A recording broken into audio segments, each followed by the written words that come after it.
Job seekers எல்லாருக்கும் வணக்கம். இன்னைக்கு ஃபியூச்சர் லைஃப் சேனலுக்காக நான் ஒரு வேக்கன்சி வீடியோ தான் எடுத்துட்டு வந்திருக்கேன். என்னோட வேக்கன்சி வீடியோ பார்க்கறதுக்கு முன்னாடி நம்ம 2 விஷயத்த பத்தி பேசிருவோம். 1 ஃபியூச்சர் லைஃப் சேனல சப்ஸ்கிரைப் பண்றது. ஃபியூச்சர் லைஃப் சேனல சப்ஸ்கிரைப் பண்றது அப்படிங்கிறது ரொம்ப இம்பார்ட்டன்ட். ஏன்னா, நான் போடுற வேக்கன்சி வீடியோக்கு ஒரு அப்ளிகேஷன் ஸ்டார்ட் டேட் இருக்கும். ஒரு அப்ளிகேஷன் எண்ட் டேட் இருக்கும். அப்ளிகேஷன் எண்ட் டேட்டுக்கு முன்னாடி என்னோட வீடியோ உங்களுக்கு தெரிய வந்தா தான், நீங்க அந்த வேலைக்கு குவாலிஃபைடா இருந்தா அப்ளை பண்ண முடியும். ஸோ, நீங்க சப்ஸ்கிரைப் பண்ணா மாத்திரம் தான் நான் போடுற வீடியோ உங்களுக்கு உடனுக்குடனே அப்டேட் ஆகும்.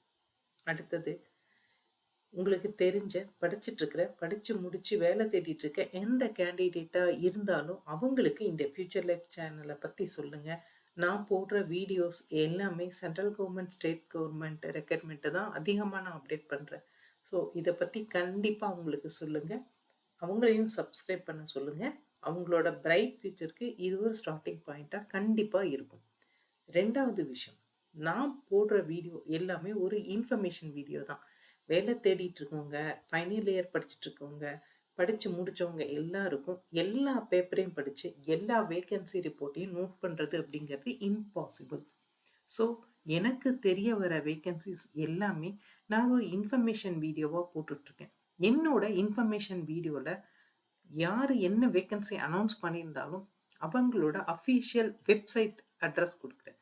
ஸோ, நீங்க இந்த வீடியோ பார்த்துட்டு, அந்த அஃபிஷியல் வெப்சைட்ட நோட் பண்ணி, நீங்க பர்சனலா உங்க கம்ப்யூட்டர்ல அந்த அஃபிஷியல் வெப்சைட்டுக்குள்ள போய் அவங்க குடுத்துருக்க டீட்டெயில்ஸ இன்னொரு தடவ படிங்க.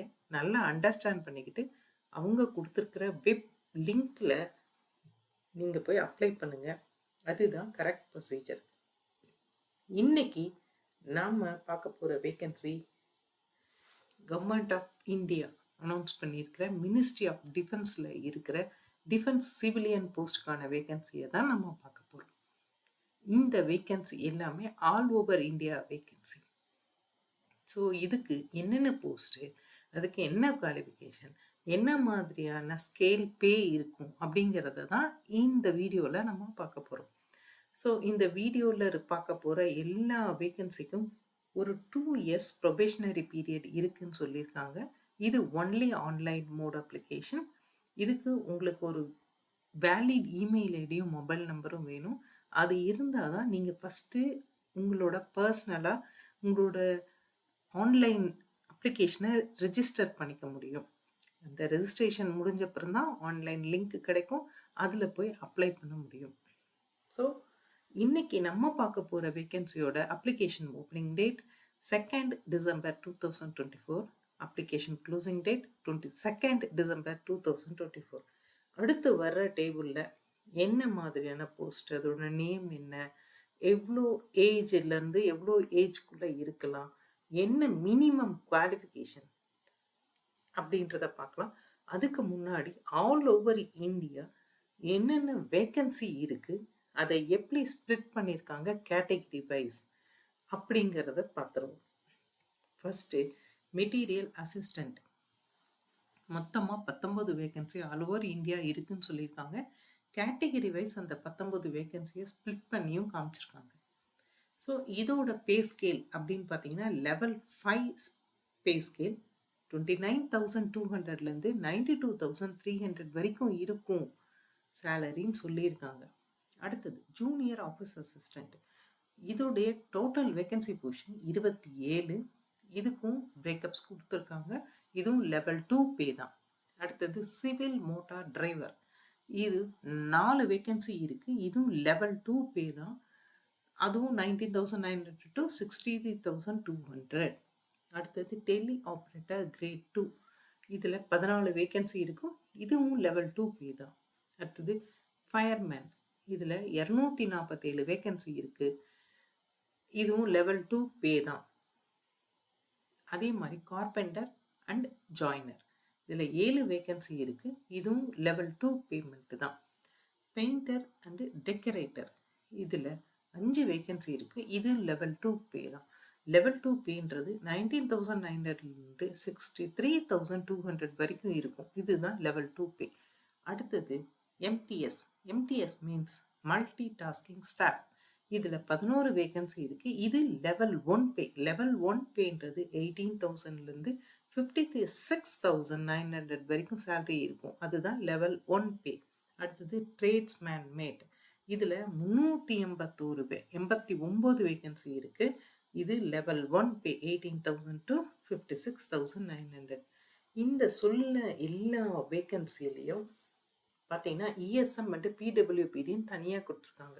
இது என்னன்னா அவங்களோட வேகன்சியில் ஃபஸ்ட்டு ஃபில்அப் பண்ணுறது இந்த இஎஸ்எம் பிடபிள்யூபிடி. இஎஸ்எம்னா ex service man and PWBD. இந்த கோட்டாவில் வரவங்களுக்கு தான் ஃபஸ்ட்டு வேலையை ரிசர்வ் பண்ணுவாங்க. அதை இந்த டோட்டல் வேகன்சியிலேருந்து எடுத்து தான் ரிசர்வ் பண்ண போகிறாங்க. அதுக்கப்புறம் தான் மீதி வேகன்சி ஃபில் பண்ணியிருப்பாங்க. அடுத்தது என்னென்ன ஆல் ஓவர் இந்தியா சொன்னேன். ஆல் ஓவர் இந்தியா அப்படிங்கிறது என்ன மாதிரி பிரிச்சுருக்காங்க? 7 வகையாக ஆல் ஓவர் இந்தியாவை பிரிச்சிருக்காங்க. அதில் 7 ஈஸ்டர்ன் அப்படின்னா அதில் அசாம், அருணாச்சல் பிரதேஷ், நாகாலாந்து, மணிப்பூர் இது வருது. ஸோ இந்த ஸ்டேட்ஸ்க்கு எவ்வளோ வேகன்சி, என்ன மாதிரியான போஸ்டிங்க்கு எவ்வளோ வேகன்சி, இந்த டேபிள் இதை தான் சொல்லுது. So eastern, western, northern, Southern. நம்ம தமிழ்நாடு அப்படிங்கிறது சதர்ன் ரீஜனில் தான் வருது. சதர்ன் ரீஜனில் மகாராஷ்டிரா, தெலுங்கானா, தமிழ்நாடு இது 3ஐயும் சதர்ன் ரீஜன் அப்படின்னு பிரிச்சிருக்காங்க. அதில் பார்த்தீங்கன்னா ஜூனியர் ஆஃபீஸ் அசிஸ்டண்ட்டுக்கு 1, டெலி ஆப்ரேட்டர் கிரேட் 2க்கு 2, ஃபயர்மேனுக்கு 47, எம்டிஎஸ்க்கு 1, ட்ரேட்ஸ்மேன் மேட் அதுக்கு 40 வேகன்சியும் கொடுத்துருக்காங்க. மீதி எல்லாம் அதர் ஸ்டேட்ஸு, அது யார் தேவைப்படுதோ அவங்க மாத்திரம் பார்த்துக்கலாம். அடுத்தது என்னென்ன மாதிரியான போஸ்ட்டு, அதுக்கு என்ன ஏஜ், என்ன மினிமம் எஜுகேஷனல் குவாலிஃபிகேஷன் அப்படின்னு சொல்கிற டேபிள் தான் இது. மெட்டீரியல் அசிஸ்டன்ட் 18லேருந்து 27 வயசுக்குள்ளே இருக்கலாம். இவங்க கிராஜுவேட்ஸாக இருக்கணும் அப்படின்றத சொல்லியிருக்காங்க. அடுத்தது ஜூனியர் ஆஃபீஸ் அசிஸ்டன்ட் 18லேருந்து 25 வயசுக்குள்ளே ஏஜ் இருக்கணும்.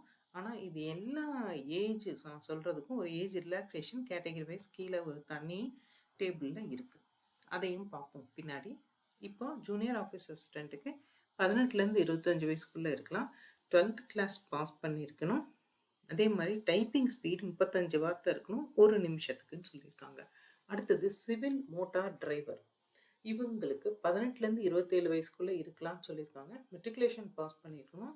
ஹெவி லைசன்ஸ், டிரைவிங் லைசன்ஸ் வச்சுருக்கணும். ஒரு 2 இயர்ஸ் எக்ஸ்பீரியன்ஸ் கேட்டிருக்காங்க. அடுத்தது டெலி ஆப்ரேட்டர் கிரேட் 2. இது 18லேருந்து ஒரு 25 வயசுக்குள்ளே இருக்கலாம்னு சொல்லியிருக்காங்க. +2 ஆர் அதுக்கு ஈக்குவலண்ட்டாக படிச்சிருக்கணும். பிபிஎக்ஸ் போர்டு ஒர்க் பண்ண தெரிஞ்சிருக்கணும்.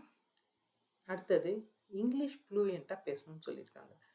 ஃபயர்மேன் இது 18லேருந்து 25 இயர்ஸ்க்குள்ளே இருக்கிறவங்க அப்ளை பண்ணலாம். மெட்ரிகுலேஷன் பாஸ் பண்ணியிருக்கணும். அடுத்தது கார்பெண்டர் ஜாயினர். இவங்க 18லேருந்து 25 வயசுக்குள்ளே இருக்கிறவங்க அப்ளை பண்ணலாம். மெட்ரிகுலேஷன் பாஸ் பண்ணியிருக்கணும். இது இல்லாமல் ஒரு ஐடிஐ படிச்சிருக்கணும். ஒரு 3 இயர்ஸ் ட்ரைனிங்கோ இல்லை எக்ஸ்பீரியன்ஸோ இருக்கலாம் அப்படின்னு சொல்லியிருக்காங்க. அடுத்தது பெயிண்டர் அண்ட் டெக்கரேட்டர். இது 18லேருந்து 25 வயசுக்குள்ளே இருக்கிறவங்க அப்ளை பண்ணலாம். மெட்ரிகுலேஷன் அதோட ஈக்குவலண்ட்டாக படிச்சிருக்கணும். ஒரு ஐடிஐ படிச்சிருக்கணும். அதில் 3 இயர்ஸ் ட்ரைனிங்கும் ஆர் எக்ஸ்பீரியன்ஸோ இருக்கணும்னு சொல்லியிருக்காங்க. அடுத்தது எம்டிஎஸ். இது 18லேருந்து 25 வயசுக்குள்ளே இருக்கிறவங்க அப்ளை பண்ணலாம். மெட்ரிகுலேஷன் பாஸ் பண்ணியிருக்கணும். அதே மாதிரி இவங்களுக்கு ஒரு 1 இயர் எக்ஸ்பீரியன்ஸ் கூட கேட்டிருக்காங்க. Tradesman mate. இது 18லேருந்து 25 வயசுக்குள்ளே இருக்கவங்க அப்ளை பண்ணலாம். மெட்ரிகுலேஷன் அதுக்கு ஈக்குவலண்ட்டாக பாஸ் பண்ணியிருக்கணும். அதே மாதிரி ஒரு இண்டஸ்ட்ரியல் ட்ரைனிங் இன்ஸ்டியூட்டில் சர்டிஃபிகேட் வாங்கியிருக்கணும்னு சொல்லியிருக்காங்க. அடுத்தது ஏஜ் ரிலாக்ஸேஷன் பற்றி சொல்லியிருந்தேன் இல்லையா? ஸோ என்னென்ன மாதிரி கேட்டகரிக்கு என்னென்ன ஏஜ் ரிலாக்ஸேஷன் அப்படின்றது தான் இந்த டேபிள். இதில் பார்த்தீங்கன்னா எஸ்சி எஸ்டிக்கு 5 இயர்ஸும் ஓபிசிக்கு 3 இயர்ஸும் கொடுத்துருக்காங்க. பிடபிள்யூபிடியில் கேட்டகரி வைஸும் பிரிச்சிருக்காங்க.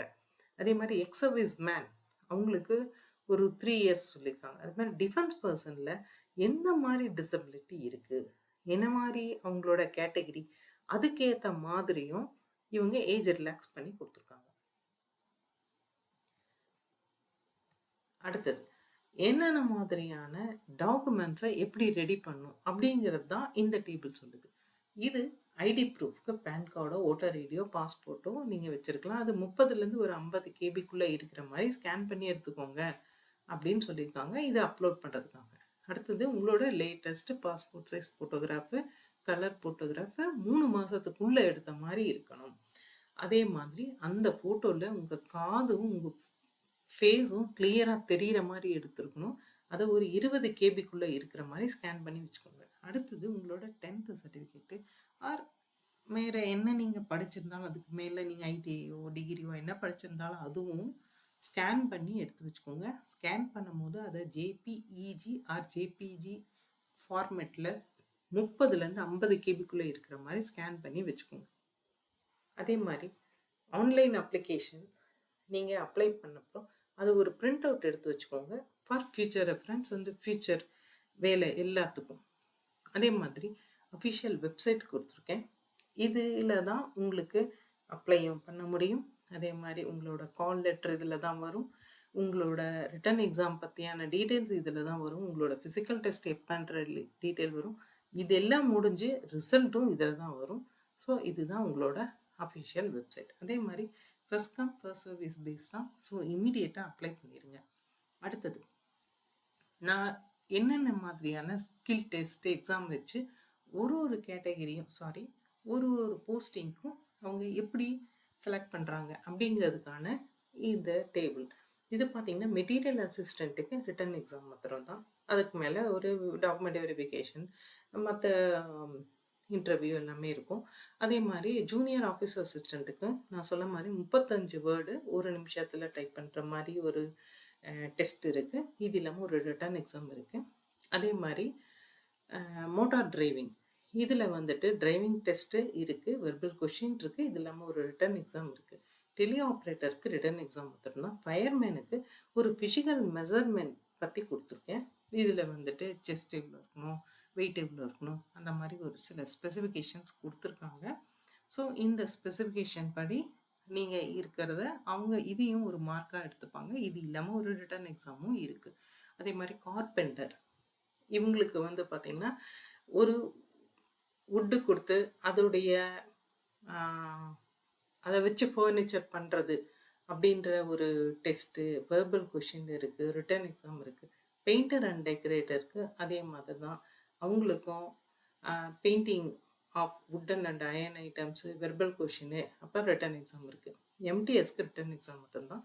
ட்ரீட்மெண்ட் அகைன் அவங்களுக்கு ஒரு ஃபிசிக்கல் என்டூரன்ஸ் டெஸ்ட் இருக்குது. அது என்ன மாதிரி இருக்கணும், என்ன மாதிரி வெயிட் இருக்கணும், அந்த மாதிரி ஸ்பெசிஃபிகேஷன்ஸ் எல்லாமே கொடுத்துருக்காங்க. இது இல்லாமல் ஒரு ரிட்டன் எக்ஸாம் இருக்குது அப்படின்னு சொல்லியிருக்காங்க. அதே மாதிரி நம்ம கடைசியாக வர அந்த பேஜ் பற்றி பார்க்குறோம் அப்படின்னா இதில் நிறைய சர்டிஃபிகேட்ஸ் நீங்கள் அப்லோட் பண்ண வேண்டியிருக்கும். நிறைய சர்டிஃபிகேட்ஸ் அப்படின்னா ஏஜ் ரிலாக்ஸேஷன் கேட்குறவங்க, எக்ஸ் சர்வீஸ்மேனாக இருப்பாங்க, எஸ்சிஎஸ்டியாக இருப்பாங்க, இவங்களுக்கெல்லாம் என்ன மாதிரி சர்டிஃபிகேட்ஸு நீங்கள் கவர்மெண்ட்கிட்டேருந்து வாங்கியிருக்கணும், இல்லைனா ப்ரீவியஸ் எம்ப்ளாய்மெண்ட்லேருந்து வாங்கியிருக்கணும் அப்படின்றதுக்கு ஃபார்மேட்ஸ் வந்து கொடுத்துருக்காங்க. அந்த ஃபார்மேட் படி நீங்கள் அந்த அப்ளிகேஷன் அந்த டாக்குமெண்ட்ஸை ரெடி பண்ணி அதை நீங்கள் அப்லோட் பண்ணணும். ஸோ என்னென்ன ஃபார்மேட்டெல்லாம் அங்கே அவைலபிளாக இருக்குன்றது தான் நான் இங்கே ஒரு லிஸ்ட் அவுட் பண்ணியிருக்கேன். நீங்கள் இந்த ஃபார்மேட்லாம் இந்த அஃபிஷியல் வெப்சைட்டில் போய் பார்த்து டவுன்லோட் பண்ணி அதுபடி யார்கிட்ட சைன் வாங்கணும், எந்த அஃபிஷியல் கிட்ட அதை அப்ரூவ் பண்ணணும் அப்படிங்கிறதெல்லாம் பார்த்து தெரிஞ்சு அவங்கள அப்ரோச் பண்ணி அந்த அப்ரூவல் வாங்கி அதை அப்லோட் பண்ணுங்கள். அடுத்தது நான் கீழே கொடுத்துருக்கிறது தான் அஃபிஷியல் வெப்சைட்டு. அது https://aocrecruitment.gov.in. இதுதான் அஃபிஷியல் வெப்சைட். நீங்கள் இதில் போயிட்டு நான் சொன்ன இன்ஃபர்மேஷன் இல்லாமல் நிறைய இன்ஃபர்மேஷன் இருக்குது, நிறைய டீட்டெயில்ஸ் இருக்குது. இதெல்லாம் படித்து அண்டர்ஸ்டாண்ட் பண்ணிக்கிட்டு அதுக்கப்புறம் அப்ளை பண்ணுங்கள். இதே அஃபிஷியல் வெப்சைட்டில் தான் நீங்கள் உங்கள் ரெஜிஸ்ட்ரேஷனை ஸ்டார்ட் பண்ணி எண்டு வரைக்கும் முடிக்கணும். இதோட application opening date 2nd December 2024, closing date 22nd December 2024. Thank you guys.